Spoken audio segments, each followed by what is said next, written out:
Welcome back to the Audible Angle. First up, new sponsor to the program, and video will matter on this one. They sent over a shirt. I'm going to try to lean up here. Take a quick look. The entire solar system has sponsored us. It says the solar system formed about 1 billion years ago, is what the front of the shirt says. More on the back, but thank you, entire solar system. We appreciate the support. Don't forget to subscribe from any planet in the solar system. Probably be a couple of years, because we do project this out on radio waves too, so they radiate from the Earth across the galaxy. You guys feeling that? You like space talk? Should we just diverge, or should we get into NCAA hoops? Well, you can talk. Here's where I take away from it, Dilly. A lot of podcasts can talk about being worldwide or nationwide. Yeah, not good enough for us. Galaxy-wide. Druzy, moon base? What do you think? Is moon base? I say let's go to the picks. It's interesting you bring that up, Druzy, because it reminds me of a little point of correction from last week. I hopefully jumped in early this week. Earlier, technically today, we're recording on Wednesday, getting this out tomorrow before the big games start up again. We got the UW Platteville coach, Coach Tinney, gave us a lot of time, some good material, and I previewed that in our last episode and mentioned it as a UW River Falls coach. And as we talked about it, Druzy brought up after the fact in texts that, yeah, he noticed when I said UW River Falls. And, of course, I said, no shit. It was a challenge, Druzy. Do you feel comfortable enough to call me or Irby out yet? Do we need to do more to make you feel like you can jump in at any time? Yeah, no, I should feel comfortable enough. I mean, after all, even if it was the wrong thing to do, I mean, you two find at least 3 or 4 different windows to rip me on a regular basis anyway, so there's really no risk for me calling it out. So duly noted. Yeah, couldn't get worse. We move on. Duke, St. John's. We're starting in the East. Boy, Duke gave us a little bit of a slow start. Siena kind of hung around. They weren't really playing with their food, I don't think. And then the first half against TCU was pretty close. Irby, they ran away from our TCU Horny Frogs. It's Duke hitting on all cylinders heading into the Sweet 16 versus St. John's. Well, they can't be hitting on all cylinders because all the cylinders aren't healthy yet, right? There's still some holes there. I've been scouring the interwebs to see what guys are coming back and who aren't. They still are short one of their main cogs from the regular season, at least, Dilly. So I don't think that Duke is full pace right now as far as personnel, but they did look fairly good in the second half against TCU. We've talked about it last episode. I think that was more aided by a bit of the black and whites. I think there was a matter there. And they're not going to get away with what they did against TCU against St. John's. St. John's is very athletic. The difference between St. John's and TCU is they've got a lot of big dudes and one really big dude that can hold his own. It's going to be a nice challenge to watch. Kind of the game inside the game, Dilly, is the big guy for St. John's versus Mr. Boozer to see who can win that out. And I think physically, St. John's is probably a better team than Duke. According to my analysis on the Audible Angle, Druzy, Rick Pitino's coaching his third team of the tournament. I had him at Kentucky, then I realized he was actually at Louisville. Turns out St. John's is the answer. In any case, we got to get that guy in a white suit again. What did you see from St. John's in really knocking off a team we liked in Kansas? Did that tell you or show you that they have something to say for Duke? I think so, Dilly. Hitting on some of the points Irby already laid out, Duke's played 80 minutes of basketball and has probably only looked good for, 15 maybe, and I think we're maybe 20, and I think we're at the point of the tournament now where you start having a bad half and it's going to do you in eventually. I think it's a tough draw for the overall number 1 seed. We covered that on a previous episode of The Angle. And one other thing I was looking at, to get back to St. John's and your original question, Dilly, I think everyone was mostly familiar with the big man, Zuby Ejiofor, but their supporting cast actually impressed me the first couple games with Bryce Hopkins, and I thought Dylan Mitchell, kind of a rangy, lanky player, looked really athletic. And the other thing I looked up this week, St. John's, 4 senior starters plus Darling, the kid who made the game winner as a junior, so a more experienced team. Zuby Ejiofor is the Big East defensive player of the year, so he might cause a little bit more problems for one of the Boozer brothers.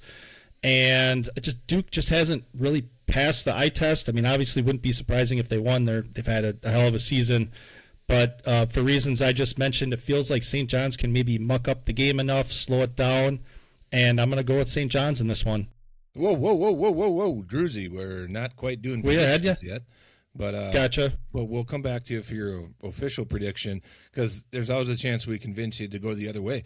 Irby, sure. Are the Boozers and the rest of the front court for the Duke Blue Devils, are they going to have trouble shutting down Ubuzi Umeka Ekafor? I'm going to say yes, because in the first half of that TCU game, the big Boozer was kind of non-existent. He wasn't a factor in the game. Now, he's good enough that he can turn it on. To your point, Drew, he can play 20 minutes and be okay, but I think you can only do that through 2 rounds. To your point, now you're playing a 4 seed. You're playing a 5 seed. You know, you're not maybe some of the teams that we get down here who are playing some higher seeded teams, but Duke does have a tough draw. St. John's puts pressure on you. I don't necessarily know if it's the front court or the back court that we should be more worried about, because there's a lot of pressure getting the ball over half court against St. John's. They're going to make it ugly. They're going to be physical. This is a concern for Duke, and it should be for Mr. Shire. It's not a gimme win. I'm going to stop short of giving my pick here, but you can kind of smell what I'm cooking here. But I think this is a very good, not on paper, but for you to tune in and watch when they're playing. Druzy, there's an early leak on the internet, much like Tom Holland with Spider-Man and Marvel leaks. You kind of spilled the beans there a little bit on your St. John's pick.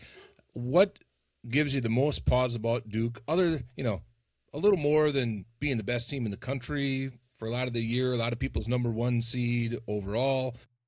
What's the biggest thing that needs to go right for Duke to really take control of the tournament here? Yeah, I feel like Cameron Boozer is such a good player. I feel like he'll probably get his. He's just that good, and I think it's really going to come down to maybe a guy like Isaiah Evans, who's going to have to deliver big time, and he's going to be guarded by one of St. John's, one of their other bigs.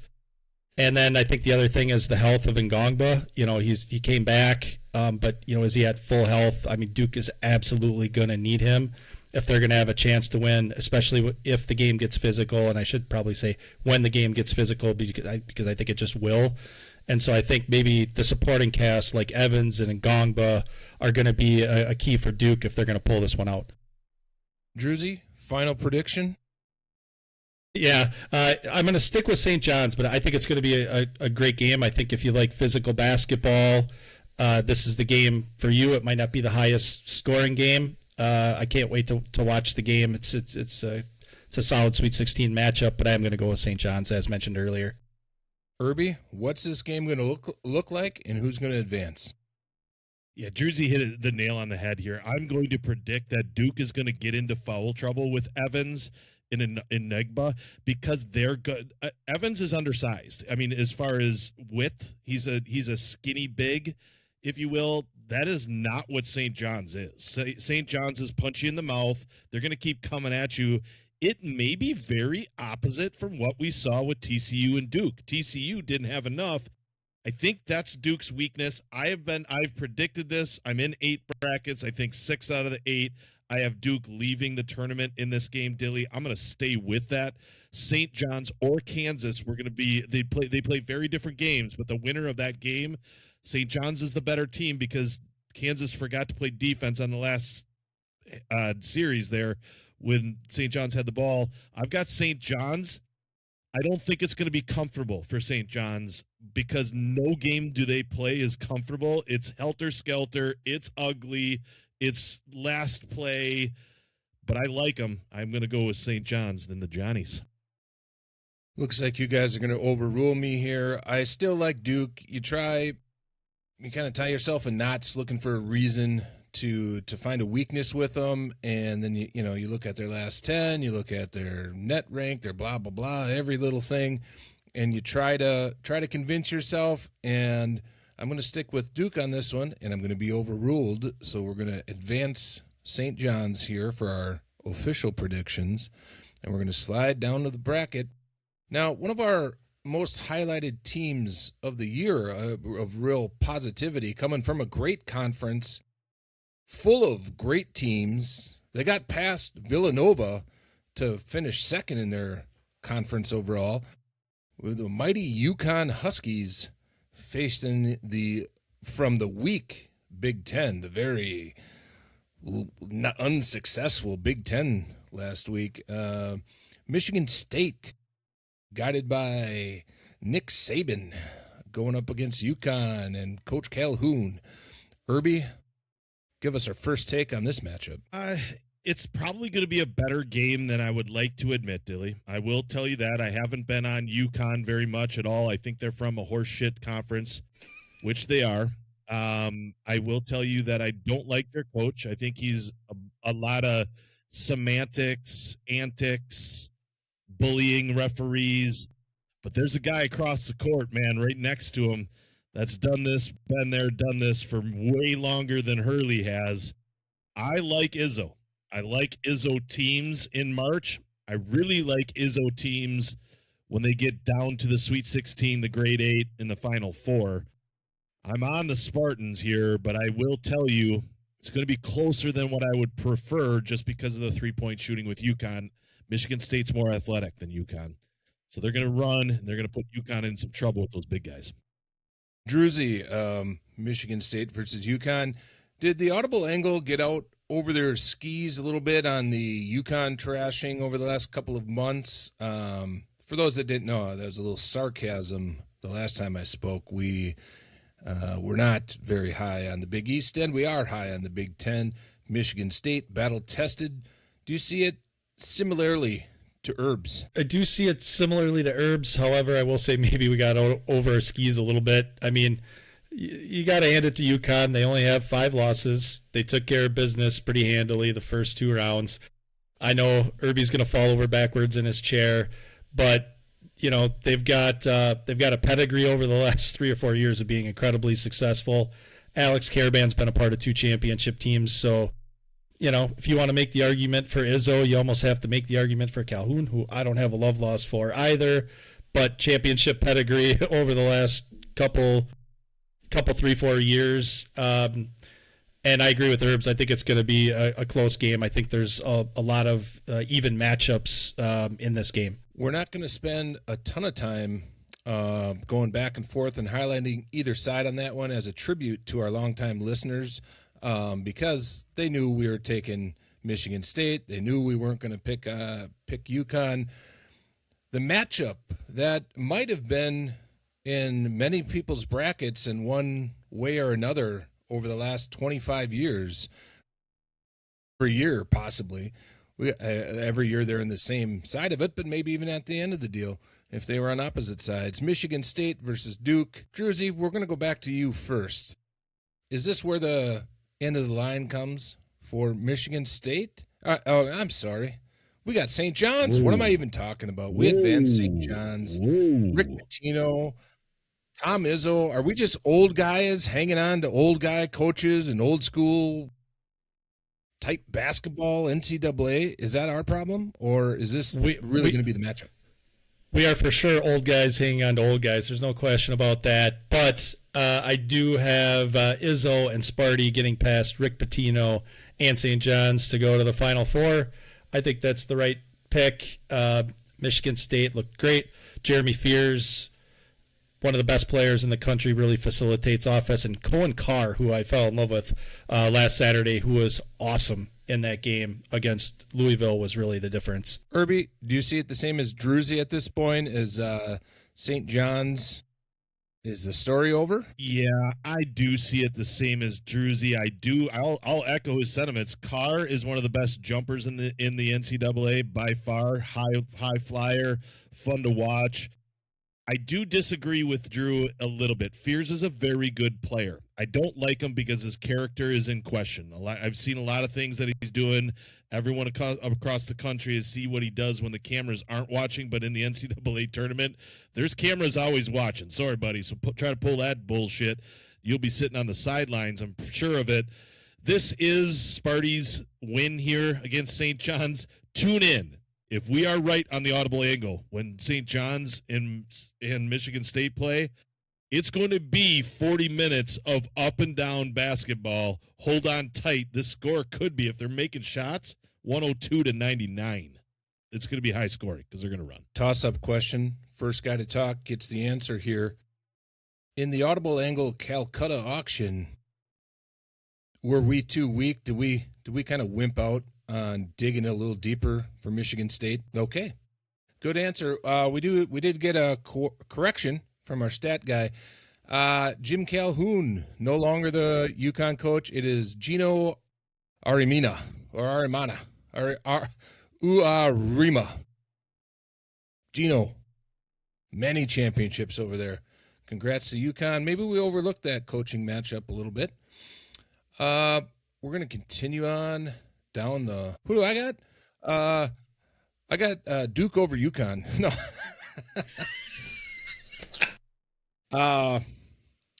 I mean, if it gets to this point, if we're right and we're going majority rules, I do think it's Michigan State, and that's why I let you guys answer first, so I don't sound quite as dumb. I would take Michigan State over St. John's, and I might take Duke over all of them, but that's not what people listen for. That's an easy answer. Moving on to the South. We're a real conference that advances real teams. Already has Big Ten representative Michigan State on into the Final Four. We get another real basketball matchup. One of our favorite teams who we always said was very good, not just tough and gritty. We said they were great. Iowa Hawkeyes take on another team we truly believed in on every episode, and we're never questioning why they ran off win streaks and then lost in big games. We believed in them all the way. Led by ninth-year senior at center. Don't remember the guy's name. Just remember them saying, I think it was actually a seventh-year senior in the front court. I assume he's the center. Gets every rebound. He's physically a much older and stronger man than the teenagers he plays against. I'll find his name eventually. Nebraska Cornhuskers. Druzy, it looks like you're looking up that guy's name. We'll start with Irby. Iowa, Nebraska, fighting for corn rights. What are we looking for?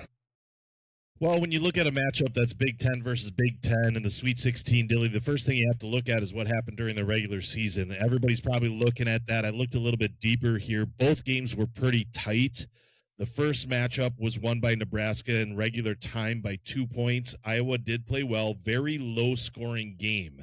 The second game was a bit higher, mostly because it went into overtime, but Nebraska won again. So Nebraska has 2 wins under the belt going into the Sweet 16 game. Both were very tight. One was at Iowa, one was at Nebraska. This is a toss-up game, but I'm going to give the nod to the team that it's tough to beat teams 3 times in a row, period. You've heard it before if you're in athletics. I think it's very difficult to beat a team 3 times in a row. I like Nebraska early in the year. They surprised people with how they played defense. They made a lot of shots. I don't think they're surprising anyone anymore. There's a lot of tape on them. Iowa has 2 games against them. The Hawkeyes have a better scorer in crunch time. That, Druzy, I think is the difference in this game. I think that transfer that came in with head coach is going to be the guy that it makes the difference for the Iowa Hawkeyes. I'll hold on my pick here because otherwise our host will get upset.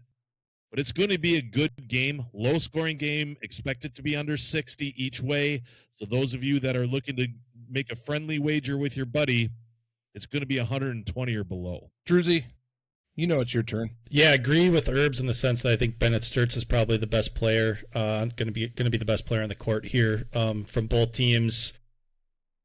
It'll be interesting to see. Iowa's had to play two grinded out, really tough games, low scoring games. Nebraska had an easy time with Troy, and then the comeback against Vandy. It's a toss up, as Irby said. There's not a lot separating these two teams. It is going to be a low scoring game.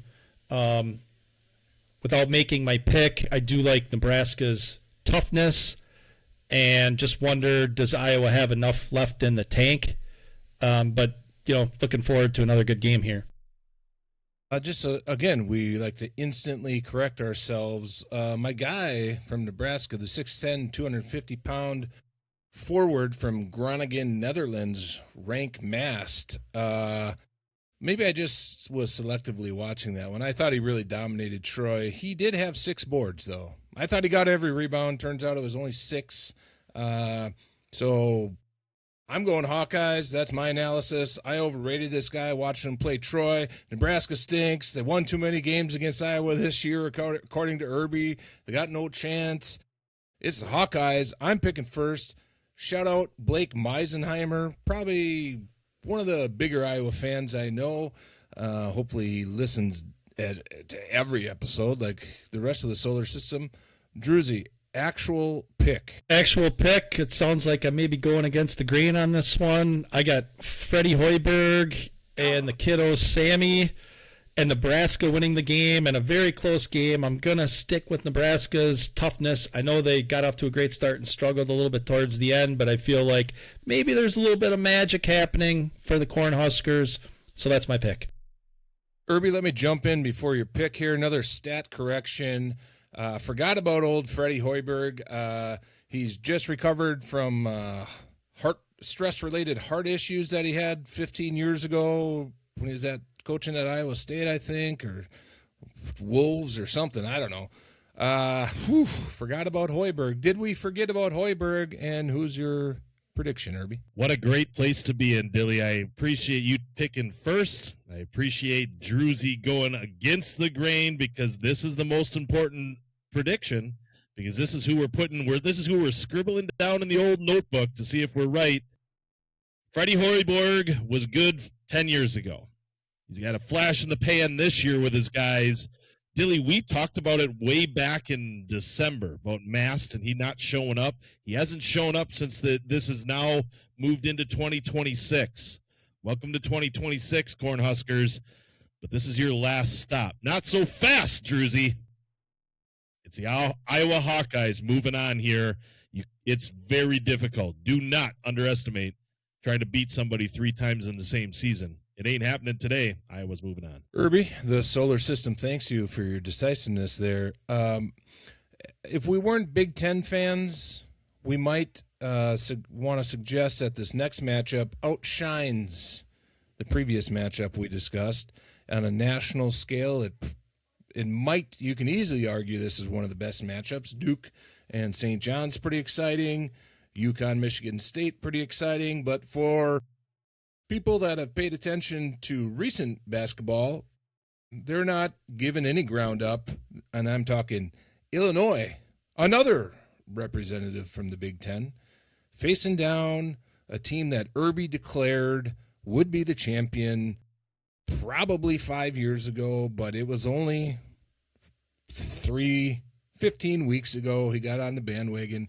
The Houston Cougs, Druzy's favorite mascot. I don't think he realizes it's a mammal, a furry, 4-legged creature with a tail. He has other things on the mind. Druzy, let's start with you. Take us through the Illini versus the Cougar. Fully agree that this is maybe the best matchup of all the Sweet 16 matchups. A lot of talent on the floor for both teams. Do see a bit of contrast in styles here. Houston, built around toughness, defense, efficiency on offense. Illinois has a lot of guys that can score. Eaton Wagler, one of them, can score 4. I think he's had 40 a couple times this year. So Illinois likes to play at a higher tempo. So it'll be interesting to see which team, gets the better of the tempo and plays at the pace that they prefer. Irby, what do you got?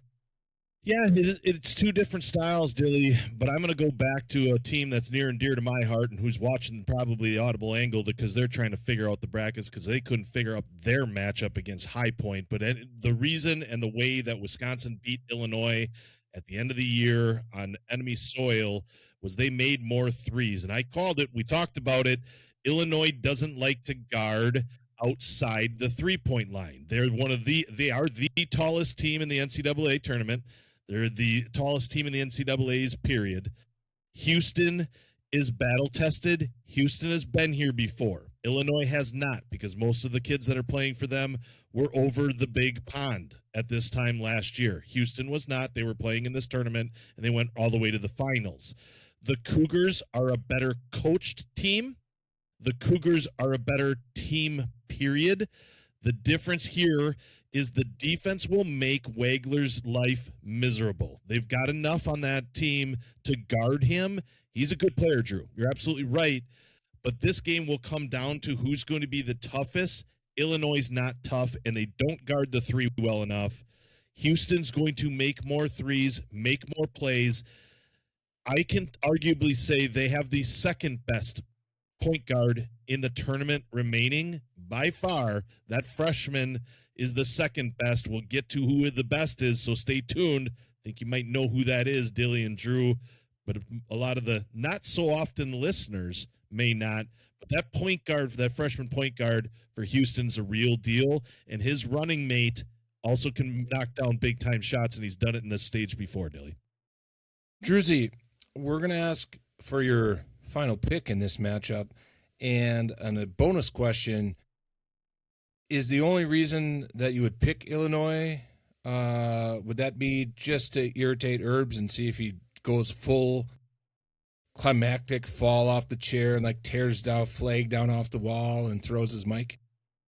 Yes, 100%, because I remember during our football prediction session in the bowl game in Indiana, I think I picked Indiana to blow somebody out by 28, and he almost had a heart attack because the score wasn't high enough. So that would be the reason I would do it, is to get him to flip over backwards in his chair. But sadly, I do agree with him in this aspect, and he's right about Kingston Flemings for Houston is an amazing player. They got defenders with Tugler and Sanak, but throw all that out the window. I'm going with the Cougars because of the nickname, baby. Irby. Final prediction. I think we know what it is. Go ahead. I'll be honest. Every listener on the Audible Angle hopes that Houston stays in this thing as long as possible because we need more Cougar references because we got to keep Jersey coming back. A great run for the Big Ten. They've got 4 teams on this side of the bracket in the Sweet 16. 4 out of the 6, right? 4 out of the 8. So 50% of them are Big Ten teams. Unfortunately, Illini fans, this is where it ends. The Cougars are moving on, and they're going to see Iowa. We talked about this already, Dilly. It's going to be an easier route for Houston if things fell the right way. Florida gave them a big favor here in the final in the grade 8. This is going to be fun to watch. If you're on Houston, like you should be, the Cougars are moving on. I think at one point of the year, we tried to nitpick Houston a little bit. They didn't start off super hot, and then they lost a couple. Let's go over the recent Houston losses in the last 10. Arizona, Kansas, Arizona. That's it. That's their losses. They're a tough team. You go up to Illinois, their losses. Wisconsin, UCLA. And sure, they lost to Michigan. Michigan's a tough team too, but Houston was tough. They win the games they're supposed to. They're supposed to win this one. And I just like the way you describe their team. Tough, gritty, defense, experience.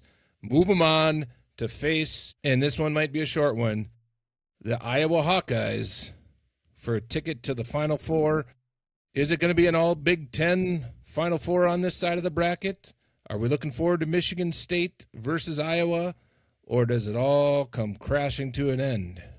Druzy. Yeah, I think it does, Dilly. I don't want to discount Iowa in the matchup. I feel like it's probably a little bit of a tougher matchup than what we would normally think for Houston because Iowa. Let me call a quick audible here. Let me call a quick audible. Druzy, we do want to discount Iowa in this matchup. We, as a matter of fact, we do because they have no chance in playing gritty and tough ball against another gritty, tough team that is significantly better, more talented, more experience. It's no chance. You don't have to hem and haw on the audible angle.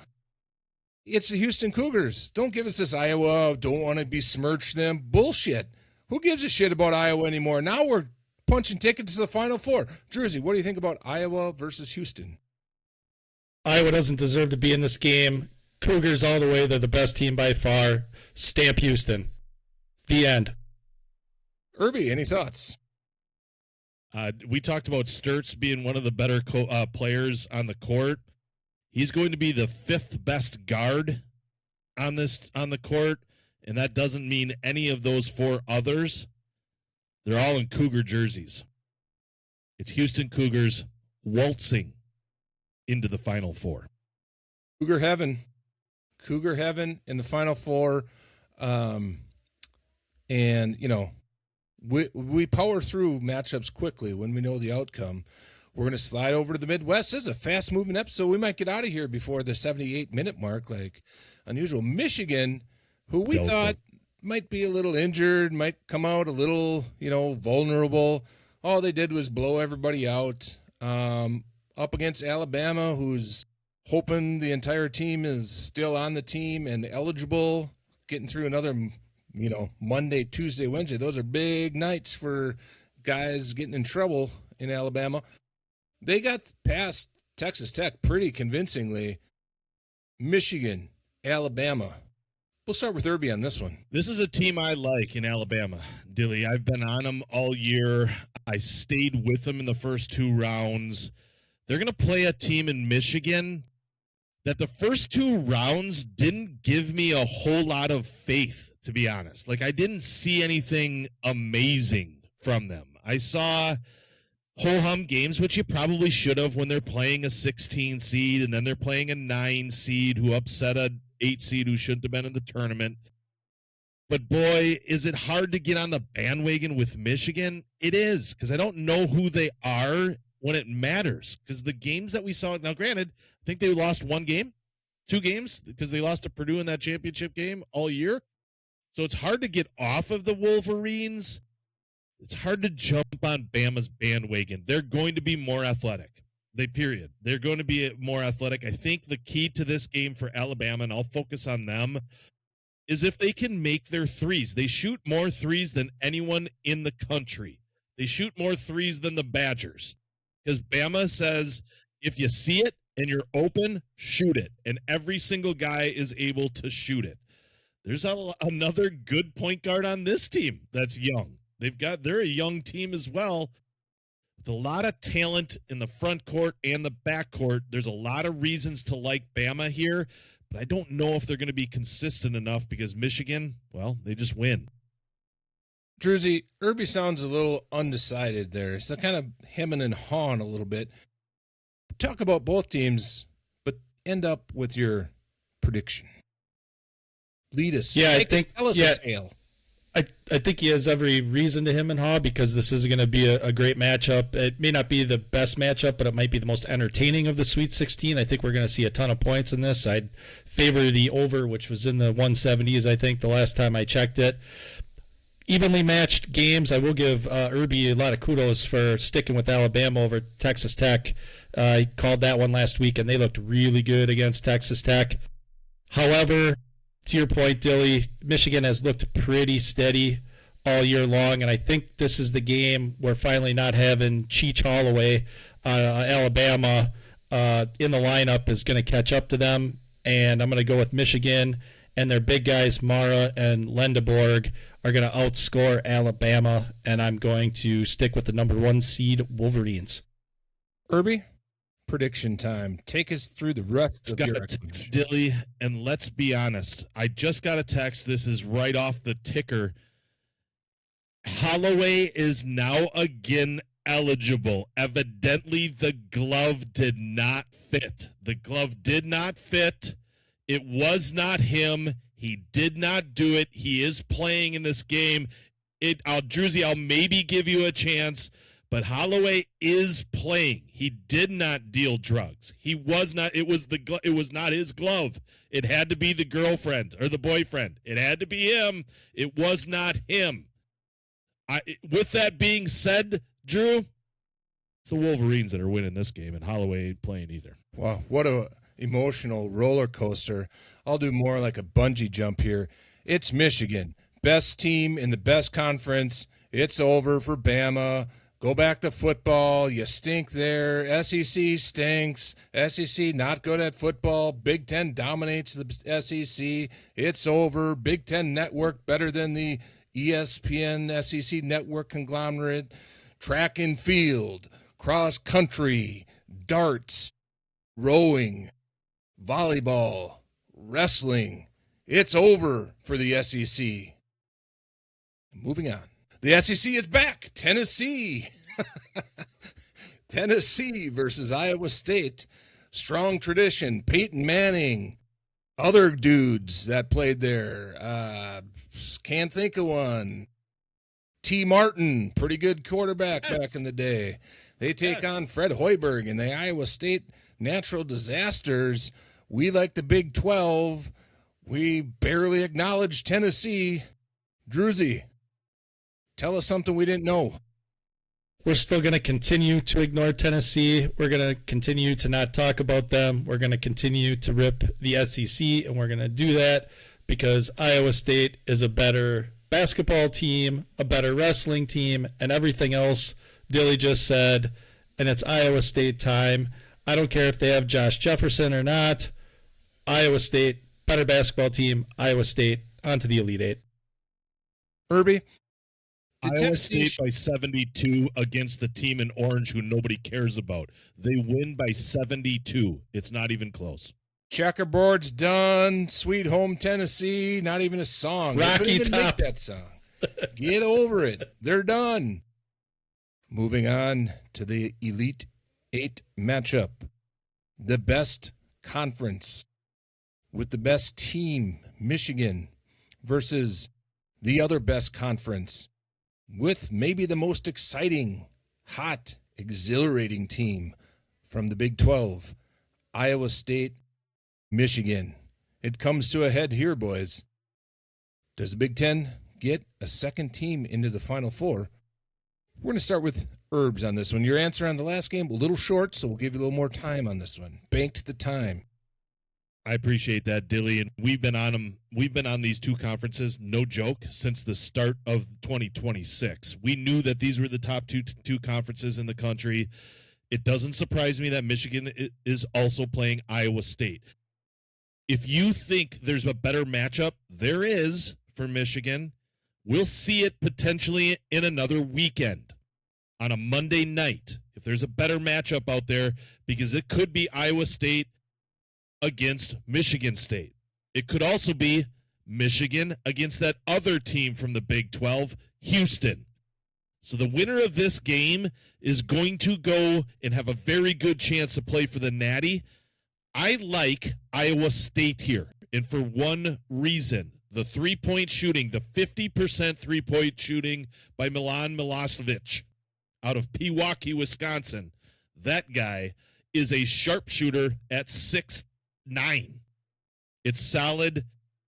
I'll tell you right now, Yaxel, Lindenberg, the game's too big for him in the grade 8.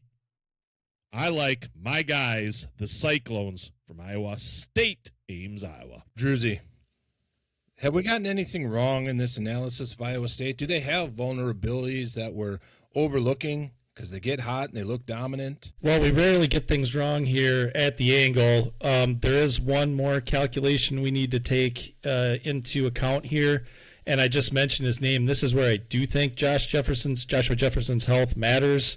He is a huge part of that team, and when you have really good teams, when you're getting down to the Elite Eight, that there's just not a lot of separation there. I think he could be the difference. maybe a little bit of a cop-out on my part. I feel like if Josh Jefferson plays, I'd probably lean towards Iowa State like Irby does, but that ankle injury did not look good. I'd be surprised if he came back if he was truly 100%. So prepare your answer, Dilly, because I'm going to have to toss it to you for the tiebreaker, but I am sticking with the Big Ten and the Wolverines in a close one in this one. Guys. We don't want this burden on me. I barely know what I'm doing here. I'm making it up as we go. Actually, that's what the script said. The script told me to say that. It's very clear what's happening here, guys. And what's happening is the Big Ten is now 1 for 3 on chances to advance to the Final Four. It's Iowa State. It's Michigan. I think what Irby was trying to articulate in those first analysis on Michigan is they didn't really show us against Howard and St. Louis that they weren't the team that looked a little vulnerable in games closer than they should have been and losing to Purdue in the final due to some injuries that they've incurred. Can't think of the dude's name. He's out for the year. Doesn't matter. He's gone. He's out of here. Iowa State prevails. Turned ankles, whatever. It's 2 Big 12 teams into the Final Four before we get up to the West. And boys and guys and gals, we got a chance for a Big 10, Big 12 matchup here. I don't think so, my friends. And, we'll just a note to listeners. This is Razor's Edge stuff. The Michigan, that's as close as it gets. If it's Michigan, Iowa State, that's as close as it gets. 2 Big 10 teams versus 2 Big 12 teams in the Final Four, very possible. Once we finish the West, you might find out that ain't happening. Let's start. Arizona, best team in a conference with Iowa State, who apparently is going to thrash Michigan, and with Houston, who might not even have a team to play as Iowa forfeits their shot at the Final Four because they're so damn good.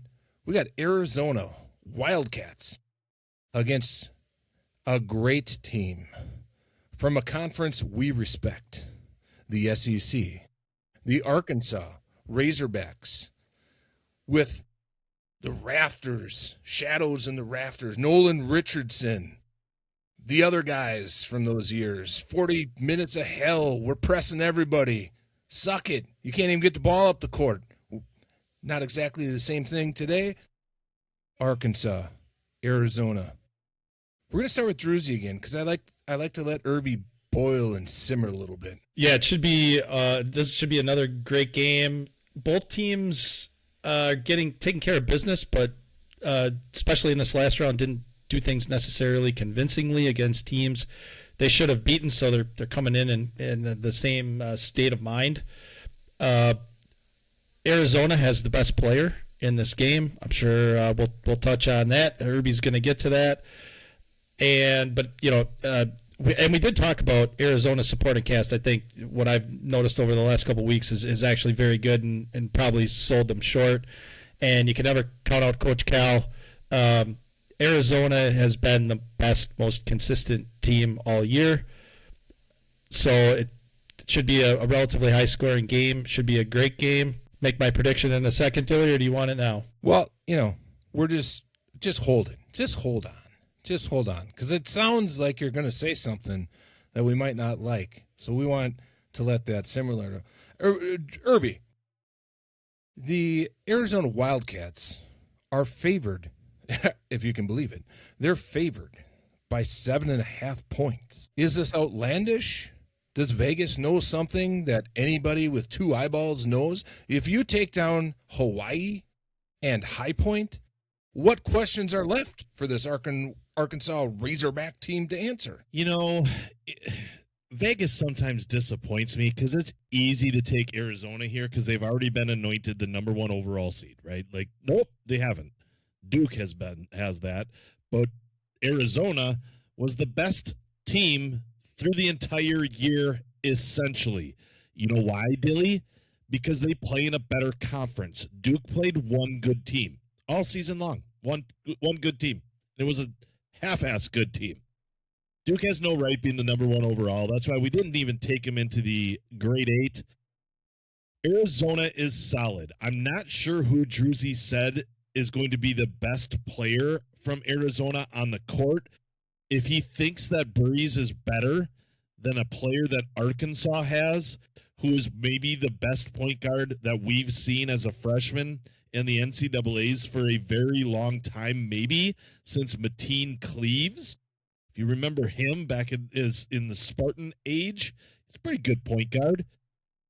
Acuff is the guy who's going to make the shot when he needs to. This game inevitably will come down to the final seconds. S. Breeze can make it from the logo. But my guy, Acuff, could get that shot if he wants, but he'd rather take a left-hand layup contested against Mr. Pete and make it at the buzzer. Mark it down, listeners. This game is going to be the Razorbacks. I'd take them all day long, getting the 7.5 because they're going to win this straight up. It's the Razorbacks knocking off, shocking the world, if you will, and moving on. And I've got 500 reasons why that makes me feel real good. Druzy, you're a man that doesn't get swayed by biases like perhaps on our call Calcutta. Maybe we have Arkansas. Maybe listeners are thinking we're biased. Druzy, are you biased, or do you have just a straight up Joe Public pick for this matchup? Straight up business for my pick here. And by the way, if I said Arizona will have the best player on the floor, I meant Arkansas. And you two jamokes should have corrected me because that's what I learned earlier in the show today. Although you didn't know what I was thinking. Darius Acuff is the best player on the floor. Arizona's been the best team all year. 7.5 points is too many. My head says Arizona. My heart says Arkansas. Let's go, Hogs! Nowhere to go but up. I just thought of something, Irby, and I think Druzy brings up a good point, and I don't even know if I can say it. If there's one mascot that can contest with Cougars, I think we know who it is. It's another name for a Razorback, or maybe just say Razorbacks. That's a whole other jar of wax. I'll talk about Houston the Cougs all day, but I'm not touching this one. Yeah, Drew, have another drink of that Propel 0-calorie flavored water. What a bum. Sir. Folks, this comes down to whether you want to win or whether you want to win big. And the Audible Angle wants to win big. You can't just say, oh, it's the best team. They beat everybody, so they beat Houston. Who cares? It's Arkansas. It's March 25th. It's going to be March 26th, one of the most important days of the year. Razorbacks win, and it's not a last-second shot. It's a three-point win, and very convincing three-point win. Arkansas advances. Moving back on, we apparently have not yet knocked out the SEC. They're facing the Big Ten. We got the Texas Longhorns, a cow with large horns. Druzy, any thoughts? Against the Boilermakers, who gives a shit about a train? Irby, have we been perhaps too hard on SEC teams?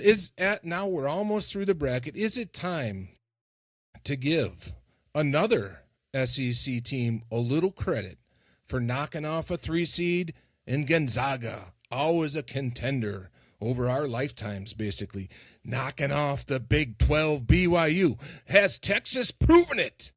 Do they get past? Well, hold on, folks. It's not a prediction or a promise yet. Irby, take us through Texas Purdue. I got a little excited. Yeah, I mean, Texas is a battled, strong team, right? I do think in this tournament specifically, they had to win that play-in game. They were in the 68-67 game. They had to do it. 11 seeds, give them a little respect there. The pollsters, the rankers gave them an 11 seed, but they weren't the best 11 seed, but they showed that they were. So they got past that. They were battle tested. They beat one of the best teams, a 30-3 Gonzaga team. We were on it here at the Audible Angle. We didn't believe in the Bulldogs from Gonzaga at all. And I will tell you one thing, if you've been a listener more than a half a minute, you know that this guy talking in the orange shirt ain't a believer in the Boilermakers. Braden Smith, nothing would make me happier to watch you stink the way you've stunk all year long on the biggest stage in the country. Everybody's watching, Braden. You stink, and so does that Neanderthal of a white man with the big beard that tries to clean the glass. For the Boilermakers, Texas is too athletic. Texas is too good. They're a team of destiny, Dilly. I like the Longhorns to move on over the Boilermakers. Druzy, question number 1. Are we giving Irby a pass there on that little verbal slip-up? You know the one I'm talking about? Where he called his shirt orange? Is that orange? Am I colorblind? Have I lost my mind? That's salmon at best, homie. That was good, yes. I don't know. I've never heard of a color salmon. I've heard of a fish salmon. It's orange. Salmon is like tough guy pink. Is that tough guy pink or is it orange? Druzy, you've gone. If you know what the salmon is, then you should know what the color is, because it's kind of the color of the meat of the salmon. It's pink. Shirt ain't good. Pink. So then we agree. Got it. Shirt ain't pink. Perfect. Hey, I like pink. There's nothing wrong with that. I don't know why you're hiding. Druzy, are we perhaps being influenced by our Calcutta positions here with Texas? Newsflash, we have Texas. Is this a time for Purdue to prove us wrong and their Big Ten championship is legit and they didn't stink at various points of the year? They didn't, they gave up against Wisconsin strategically in the last game of the year to set up their run in the Big Ten tournament. We're believers. Gene Katie's back. Brian Cardinal's offspring are ready to run roughshod over Texas. Take us through it. Yeah, Purdue playing a lot better as of late. Got hot in the Big Ten tournament. I'm sure Braden Smith is shaking in his boots as the all-time NCAA assist leader at what Irby had to say to him. Now, Texas, I was looking at Texas lineup. They do have 4 guys averaging over 13 a game, so Texas is no joke. Going to be a great game. So your question, Dilly, is it time for Purdue to prove us wrong? The answer is yes, but they're not. Hey! Hook 'em. Yeah, buddy! What's stronger than an old steam engine train? A frickin' bull with big horns. Because there are no steam engine trains. They're in museums. Free-range cattle, filling our bellies with steak, nourishing the country. Who could go against the Texas Longhorns? It's an obvious pick. They got guys' names we can't say. They got a Pope. They got a Hyde. They got a first name is his last name guy, Mark. And, of course, the big man we discussed. Just give him a double-double, and it might be a double-doubler. Vocalitis. It's like Druzy's mic, a little too loud and powerful. Vocalitis leads the Longhorns past the Purdue Stanks. That brings us to a never thought of before SEC Showdown. Dominant conference. Well respected. Arkansas versus Texas. Is the dream season over for the Longhorns, Irby? Yeah, I think that the athleticism now evens out here in this grade 8 matchup, to be honest. I think that, honestly, the biggest advantage that the Longhorns have had against the Boilermakers, which we successfully predicted, is the athleticism. They just are more athletic because Braden Smith was athletic during his first year. This is now his 9th year in the league. He can't play that many times. He's getting old. He is now almost getting benefits from Medicare. My point is this. The guy, Acuff, will win this game potentially on his own. I see Acuff going in this grade 8 game into the Final Four. He's going for 35 plus. He gets whatever he wants against Texas. This is a Razorback onslaught. And I'll be honest, guys, I had 500 reasons to cheer for Texas in the last matchup. I had 500 reasons to cheer for the Razorbacks. In this one, I have 1,000 reasons to cheer for my guy, Acuff, and one of the greatest teams in this tournament. They were good last year, probably should have advanced further. They're better this year because they have a better point guard. He will carry them, Drew, right into the Final Four. Write it down. Razorbacks. Druzy, are we perhaps overstating the possibility of an Arkansas, Texas matchup? Do you think we're overblowing it a little bit, or does it feel locked and loaded? Think so. I think because Texas, maybe something to prove after, being one of the last teams in, got to play in the first four, but then you start getting hot, you find out you have a decent pathway, and boom, your luck has come true because you got Purdue sitting there in the Sweet 16. But I do think that this is a bad matchup for Texas. Texas averaging about 75 points. My math tells me Arkansas is averaging about 95 in the tournament. Irby's points still valid. They have the best player on the floor. And unfortunately, Hookem goes down. Go Razorbacks. Razorbacks on to the championship game. Whoa. Oh, Final Four. Then the championship game. But that's a whole nother show. After we confirm we're right about everything, let's do a quick recap. We got Michigan State in the East, Houston Cougars in the South. I don't really see any arguments there. In the Midwest, we got Iowa State. Maybe our least confident one because Michigan, good team, good conference. There's something to be settled yet there in the West. Unbelievable showdown. Longhorns, Arkansas. We're taking Arkansas. That's your Final Four. Michigan State, Houston, Arkansas, Iowa State. If you can get in one of those, we lost already, fill out another bracket contest, that's where the money's at. Druzy, take us through your Thursday afternoon plans and how are you going to be able to lock into the games during my wife and daughter's birthday on the same day. Any suggestions on how I can lock into the television discreetly? Ooh, that's a good question, Dilly. First of all, happy birthday, pre-birthday to the ladies.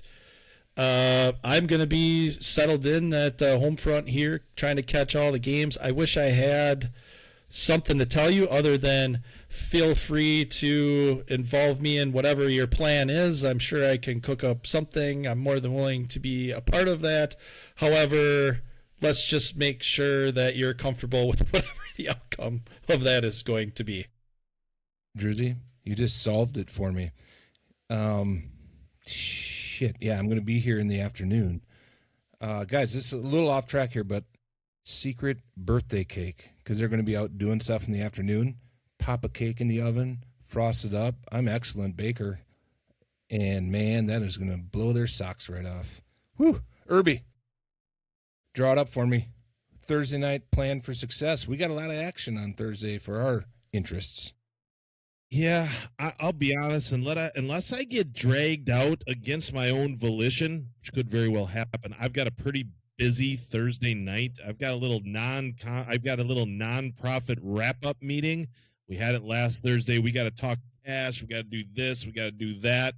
I got to buzz over and talk to my friend who talks to the IRS for me, the tax lady. So she's going to be making some things work out at 8 p.m. on Thursday night.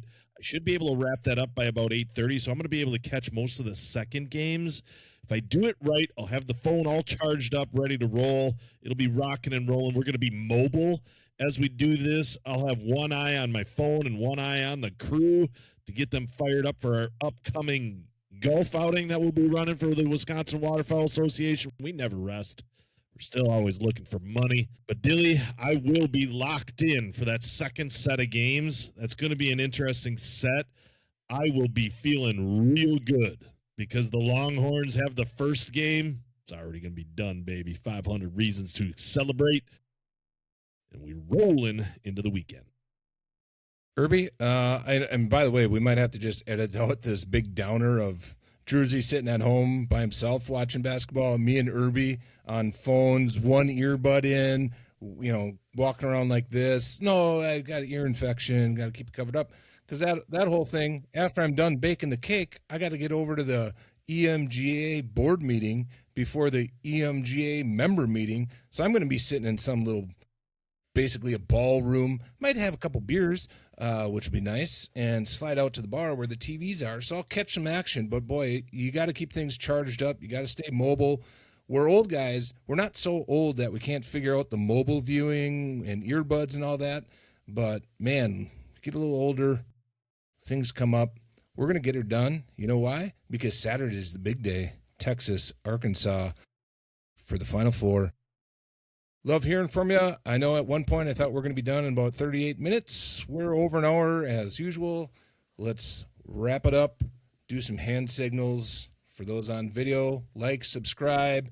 Get ready for speaking of EMGA, get ready for our golf series, Masters preview. Go back and watch our Platteville head coach episode. Get ready for more Cougar Talk. See ya. Hook 'em Horns. Later, boys. Oh, Drizzy, you're supposed to say go Hogs at the end. Go Hogs, too. Oh.